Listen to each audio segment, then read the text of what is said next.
2026 সনে 17ই জানুয়ারি Malaysia immigration যে statement দেয় যে 17 দিনে, মাত্র 17 দিনে তারা 500রও বেশি অভিযান চালায়, যেখান থেকে 6000-এর উপরে মানুষ তারা যাচাই বাছাই করে, যার মাঝখান থেকে 1700-র উপরে মানুষ তারা আটক করে অবৈধ হওয়ার কারণে।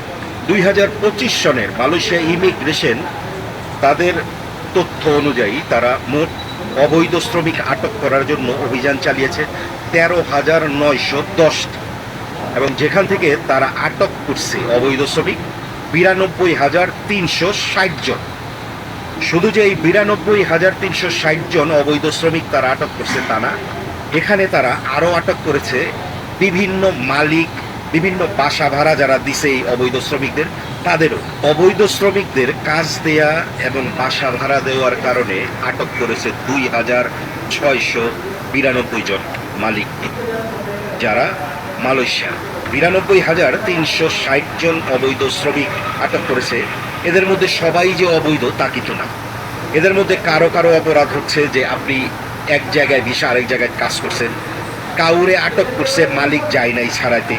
এই ধরনের অপরাধের কারণে মোট 92,360 জন অবৈধ শ্রমিক আটক করেছে 2025 সনের জানুয়ারির 1 তারিখ হতে ডিসেম্বরের 31 তারিখ পর্যন্ত এই অভিযান মালয়েশিয়ার ইমিগ্রেশন চালায়। এখন কথা হচ্ছে 2026 সনের তারা জানুয়ারির 17 তারিখে একটা স্টেটমেন্ট দিচ্ছে, যে স্টেটমেন্টে তারা জানানোর চেষ্টা করছে যে 2026 সনে জানুয়ারির 17 তারিখ পর্যন্ত তারা কতজন অবৈধ শ্রমিক আটক করছে।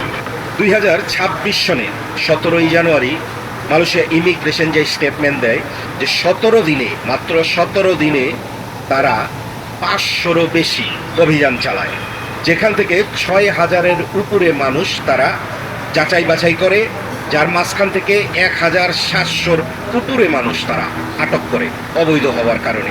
ভাবতে পারেন মাত্র 17 দিনে তারা 1790 জনের বেশি মানুষ আটক করে। এখন কথা হচ্ছে যে হাজার হাজার মানুষ দেশে চলে যাচ্ছে, হাজার হাজার মানুষ দেশে চলেও গেছে, তারপরেও মালয়েশিয়াতে এত অবৈধ লোকের সংখ্যা কিভাবে হলো?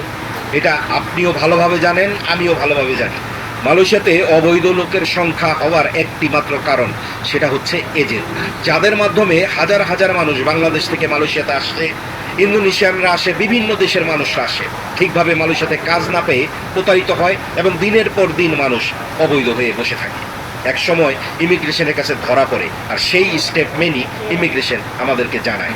বর্তমান সময়ে যারা মালয়েশিয়াতে অবৈধ আছেন, আপনি যদি দেশে চলে যান, খুব অল্প সময় আপনার কাছে আসে, আপনি দেশে চলে যাওয়ার জন্য ব্যবস্থা নেন। আর যদি আপনি মনে করেন যে না আপনি দেশে যাবেন না, আমি আপনাকে বলবো খুব সাবধানে থাকবেন। যেই জায়গাগুলিতে বাংলাদেশিদের কোলাহল, স্পেশালি যারা বাঙালি তাদের জন্য বলবো, যে জায়গাগুলিতে বাংলাদেশিদের কোলাহল, সেই জায়গাগুলি কিন্তু ইমিগ্রেশন টার্গেট করবে। কাজে আপনি আপনার সেফ বজায় রাখেন এবং সেই জায়গাগুলিতে যাওয়া থেকে বিরত থাকেন। ভালো থাকবেন।